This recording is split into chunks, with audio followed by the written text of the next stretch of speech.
আমি জাতের মেয়ে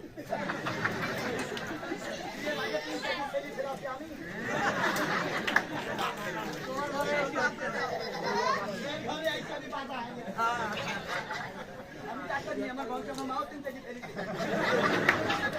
আমার বাপ করছে আর কাল মারা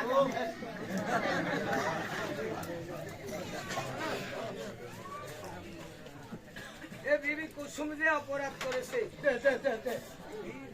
এই যে একটা নারী হয়ে কাষ্টের পুতুল প্রসব করেছে আমার উঁচু মাথাটা নিচু করে দিয়েছে আর বলিস না রে মানে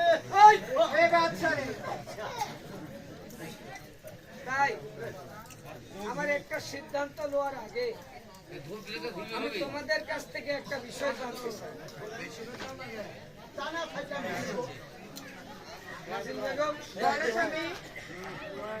আমি বড় বেগমের অর্ডার নিয়ে তোমাকে আমার এই মহলে নিয়ে এসেছি তাই তুমি কি বলতে পারবে একটা নারীর উদ্যোগ থেকে কখনো কাষ্টের পুতুল হয়? হতে তো পারে স্বামী। বেগম বলেন স্বামী। সে যখন কাষ্টের পুতুল প্রসব করে আমার উঁচু মাথাটা নিচু করে দিয়েছে, এই রাজ্যের যত বিচার আছে সব আমি নিজ হস্তে করি। আজকে আমার বাড়ির বিচার যখন বাইরে যাবে, তাই তো স্বামী, তখন আমার গলায় দড়ি দেওয়া ছাড়া আর কোনো পথ থাকবে না। তাই বলছি, এই বিচারের দায়িত্ব যদি আমি তোমাকে দিই, তুমি কি বিচার করবে? আমি কি বিচার করবো স্বামী শুনবে? বলো তো দেখি। ওই মাগির গলাতে দড়ি বাঁধবো, ফ্যানের সাথে ঝুলাবো, ঝুলাই মাগি ঝুলিয়ে মারবো। তাহলে তো সে মারা গেল। মারা গেলেই তো আবার বুকের ধান বুকে ফিরে পাবো স্বামী।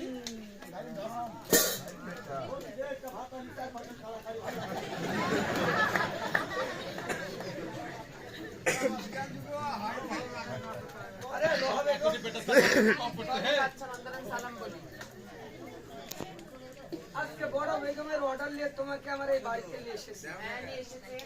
তোমাকে অনেক ভালোবাসতাম। হ্যাঁ বাসতেন বাবা তোমরা তাই তুমি কি কোনোদিন শুনেছো একটা নারীর উপর থেকে কাষ্ঠের পুতুল হয়? আরে বাচ্চা আপনারা আমি শুনবো কি? আমি তো নিজের চোখ দিয়ে দেখেছি। আপনিও দেখেন, আপনার আদরের ভূপতি আল্লাহ দুলালী বিবি কুসুম কাষ্ঠের পুতুল জন্ম দিয়েছে। আপনি একটা কাষ্ঠের পুতুল বাবা হয়েছেন। আপনার কি লাকি কপালও?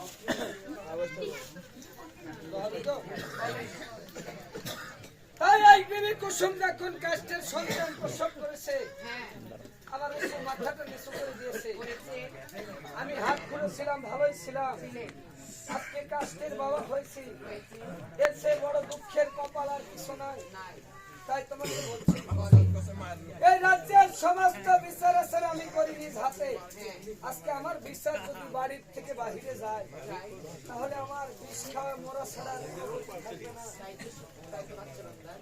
তাই বলছি, এই বিচারের দায়িত্ব যদি তোমাকে দিই, তুমি কি বিচার করবে? আমি কি বিচার করবো? আমি উচিত বিচার করবো। কেমন বিচার? কেমন বিচার তাই শুনবেন? ওই মাকে চুলের মুক্তি ধরবো, ওই মাগির গায়ে পেট্রোল কেরোসিন দিয়ে মাগি জ্বালিয়ে ভস্ম করে দিই। পুড়ে তো মারা যাবে। মরলেই তো পাপের কাটা দূর হবে। বাচ্চানন্দার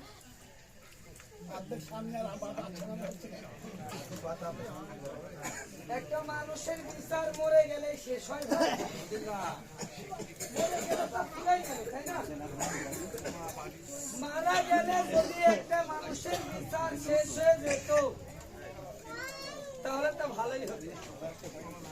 তাহলে পৃথিবীর বুকে কোনো নবীর উম্মতের আর হিসাব হতো না, নাকি? এই মরে গেলে যদি ফুরে যেত, তাহলে নবীর উম্মতের আর হিসাব হতো কি? মাসগর মরে গেলে যদি ফুরে যেত, তাহলে মাসগরে আমার বাবা মায়ের কোনো হিসাব হতো? মরে গেলে তাহলে তো ফুরেই মরলে বিচার হয় না। তাই বাচ্চা বলছে রে বড় কি আছে সালাম বলিস আমি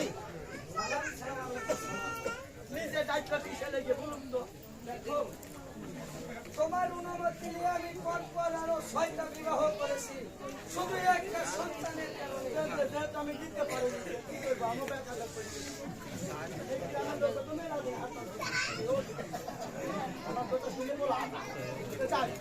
কি চাইছেন আমার? আমি তোমাকে বলতে চাচ্ছি, আমি তোমার অনুমতি নিয়ে আরো 6টা বিবাহ করেছিলাম। একটা ছেলের সন্তান যদি দেখতে পাইনি। আজকে এতদিন পরে, আজ এই 36 বছর পরে আমার ঘরে একটা কাষ্ঠের পুতুল হয়েছে। এই মুখ আর আমি কাউকে দেখাবো না। আজকে তোমার কাছে আমি বলতে চাই, এই রাজ্যের বিচার আচার সব আমি নিজ হস্তে করি। আজকে আমার বাড়ির বিচার যদি বাহিরে যায়, তাহলে আমার এই মুখ আমি কোথায় দেখাবো? ঠিকই বলছেন স্বামী। তাই এই বিচারের দায়িত্ব যদি তোমাকে দিই, তুমি বিচার করতে পারবে না? আমার বিচারেতে বিধি ভাঙা বিচার। এই যদি বিচার করি বাপ মা একবারে লাইন ধরি যায়, কিন্তু বিচার তো করবো স্বামী। আমি চাচ্ছি কি জানেন? বিচার ঘরে বাড়ি তো তলব করি বলো, আপনার আমি ব্যাপারেতে পুরুষের যত দিনে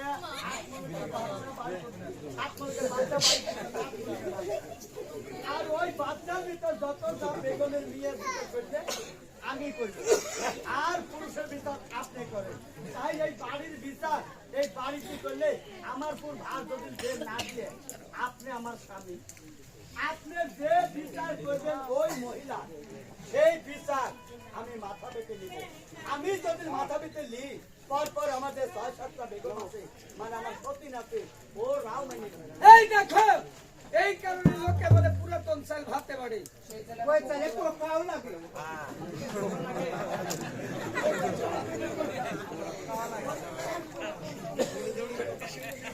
তাই আপনি যে বিচার করবেন করেন গা। শোনো, যে আমি যে বিচারে রায় ঘোষণা দেবো, এটা তোমরা সবাই মানবে? ওই তো পালাইব না, আপনি যেটি করবেন সেটি মেনে নিব। তাহলে আমার কথা নেবে। ওই কলঙ্কিনী রাক্ষসী মায়াবিনী কালনাগিনী মাথা হইতে খুলে নেবে, মাথা সেটি পাটি।